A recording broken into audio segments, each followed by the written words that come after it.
Hello everyone, welcome back to episode 13 of BrickSide Chat. Lucky number 13. Lots of questions this week, so many I couldn't even answer them all in this video. I had to figure out which ones I felt were, I could easily answer in the comment section and all that kind of stuff, and which ones I could elaborate more on in the video. Also, lots of subscribers this week, so thank you guys so much for helping us get to 700 subscribers. I know I've said it before, and I'll say it again, this is growing really, really fast, much faster than I expected to. So thank you to each and every one of you who have clicked that subscribe button and who follow along and check in all the videos and comment and ask questions. I love it. I really do. First question this week, Bob DeBear, or from Bob DeBear.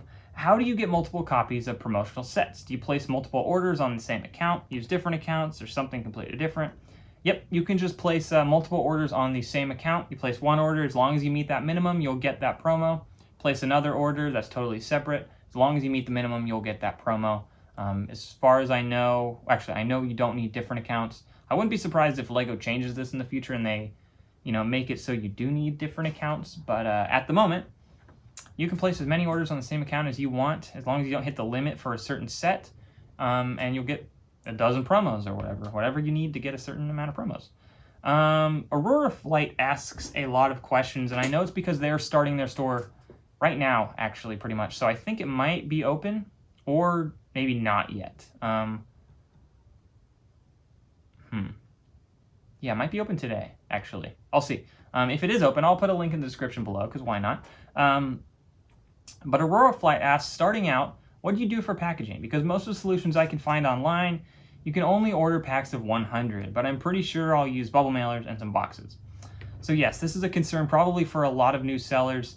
You probably don't want to buy 100 of this bubble mailer, and then you need a different size. You have to buy 100 of this bubble mailer. Oh, you need bigger boxes. You have to buy 100 of these boxes. Now you have 300 different, forms of shipping supplies that you just don't know if you're going to go through, So, it takes up space, it costs money to get those, obviously, but then in addition to that, what if you don't continue with your BrickLink store? What if your BrickLink store closes down? What if you don't enjoy it? What if you don't have time to do it? Whatever it might be, you have tons of shipping supplies. So what I did when I started out, and I'll put some links down below as well to things that work for me. I think you're in the UK, so they might not ship to you, but I would just find things on Amazon that were like a pack of 25. Maybe eBay. eBay has some great shipping supplies as well, from some pretty cheap sellers there. Or you can maybe find it at one of your local stores. They might have a few things as you need. You'll learn as well as you get more orders what sizes you'll need. So it's a great thing to kind of test out different things as well in the beginning. Just find those smaller packs. Now they're going to cost more per bubble mailer. It's going to be, if you have one bubble mailer in a pack of 25, they might cost you 12 cents to get that one. And if you buy it in a pack of 100, it might only cost 7 cents or something. So you're going to save money if you buy more. But starting out, I think it's important to know that you really do want to continue with this. And I would just look for those smaller packs, even though it's going to cost a little bit more. Second question, when you started your store in January, when labeling the drawers, did you label them, for example, D0001, D0002, or just D1, D2? So what we do is on the front of our drawers, we label them D2 or D3, D4, whatever we want. And then on the back of the drawers, we actually label them with the barcode.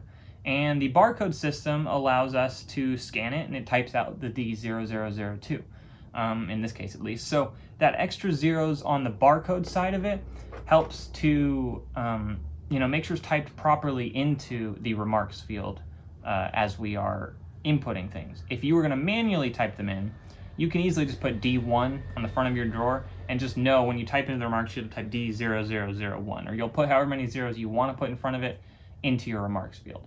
So the barcode system, you only need to have those zeros there if it's automatically putting them in.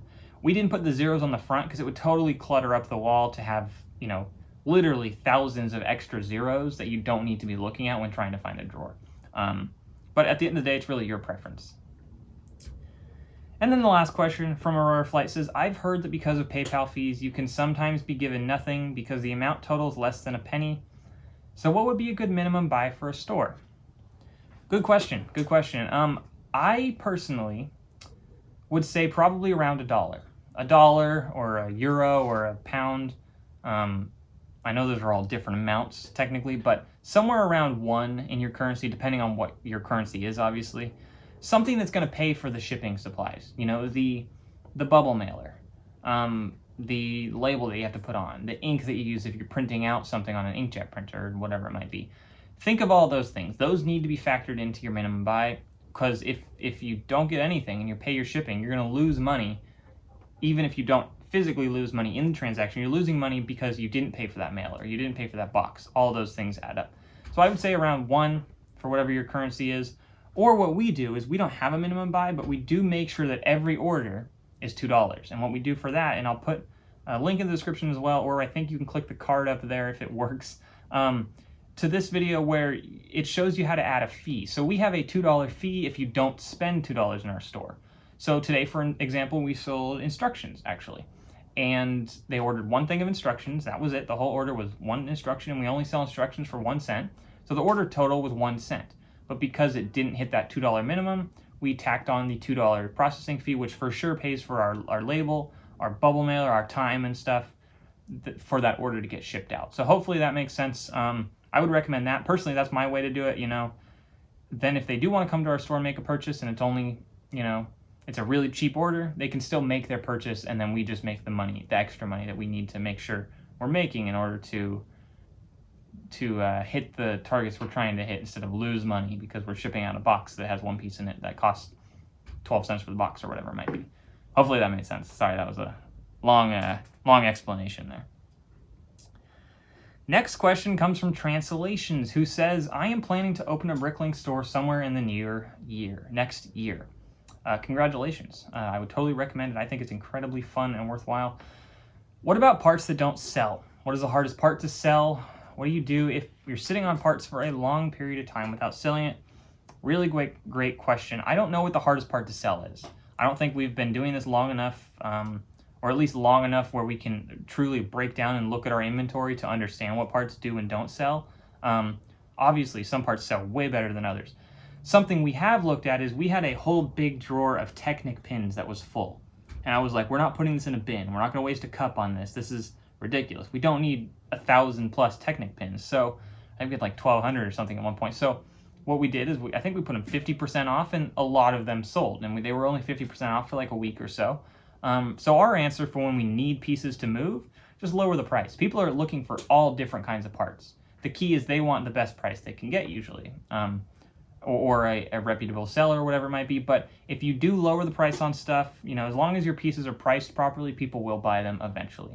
So that's our answer. Just lower the price, put it on sale if you really need pieces to move. Knight40K asks the next question, also a great question. When someone requests a quote from your store for several different parts and many lots, do you pick the order as if the quote will be accepted to get an accurate idea of the shipping weight and dimensions, or do you just eyeball it to the best of your knowledge to save time? Yeah, no, we would not pack a full quote order, you know, or not quote, that quote. We wouldn't pack an order that we need to send a quote for, because then we're spending all the time to pull the pieces off the wall, put them in bags, put them in a box, and weigh that box. When if they don't accept the quote, we now need to spend the same or more time probably to go put those pieces all back on the wall and unpackage everything. So it's just spending double the time for no guaranteed income. So what we do is we just look at it, and we can scroll to the bottom of our orders received page, and you can see that there's a little thing that'll say, you know, it's supposed to be 4 ounces, 5 ounces, and then obviously we will add a few ounces because we know we have the box, we have the bags, we have a bubble mailer, whatever we have to give with them. And then we will just, you know, quote them for the shipping, what we believe the shipping is going to be. And if we overquote them, let's say we quote them $8 for shipping, it only costs $3.50 to ship, we're going to refund that difference, or you know, we're not going to just take the extra $5 or whatever we made there and just not say anything. So we'll refund them. If we underquote for shipping, and this is where it gets a little hard, we just take the loss. You know, if it costs $6 to ship, we only quoted them for $4. We're not going to go charge you later. It's our mistake because we did it incorrectly the first time, but we are not going to take the time to pack a quote, you know, before they've paid. We won't pack any orders before they've paid, usually, is the case. Next question comes from BrickSlayer. What do you think about Scotch Flex and Seal for packaging rather than boxes or poly mailers? Now, I think I've heard of Scotch Flex and Seal, but I never truly looked into it until I got this comment. It's actually very cool stuff. It's essentially a bubble mailer without the pocket in it. So it's the same material as a bubble mailer. to an extent, except there's one side that's gray and one that's blue. And you lay it out on the table, you put your item in the middle, and you fold the gray part over, and the gray part sticks to itself. So it seals your package, but it doesn't stick to what's inside. My concern, and I haven't really looked for pricing on this, but pricing is my concern. Is this going to cost a lot more than mailers? So something I might think about is for things that don't fit in a box, or they're really weird shape, or it's just too big for the bubble mailer, or it needs more protection, or whatever it might be, I might get one roll of this and see how it works and stuff. But it definitely, in my mind, won't replace the bubble mailers, won't replace the boxes, just because those are so affordable. Well, not the mailers we have now, but getting mailers and boxes are so affordable, and I believe they're probably much more affordable than the Flex and Seal is. But it's really cool, and thank you for commenting that, definitely, because it's pretty cool. Alex Garcia asked the next question, who said, what size bags do you use for minifigs? 2x3? Yep, exactly. It's a 2x3 bag, and we stick the minifigs in there.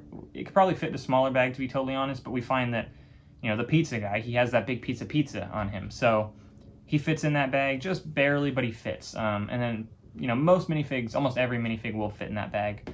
So that's just the bag we use. They're the most common bags. Also, do you sell your figures with accessories? Why or why not?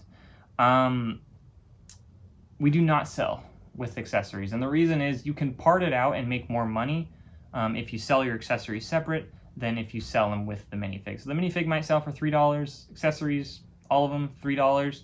That's $6. When together they might only sell for $5. And we do have a lot of orders that are like accessories only, or like they don't order a minifig with the accessories, or some that just want the minifigs. So I don't think our sales have gone down in terms of the amount of minifigs we're selling because we split them up.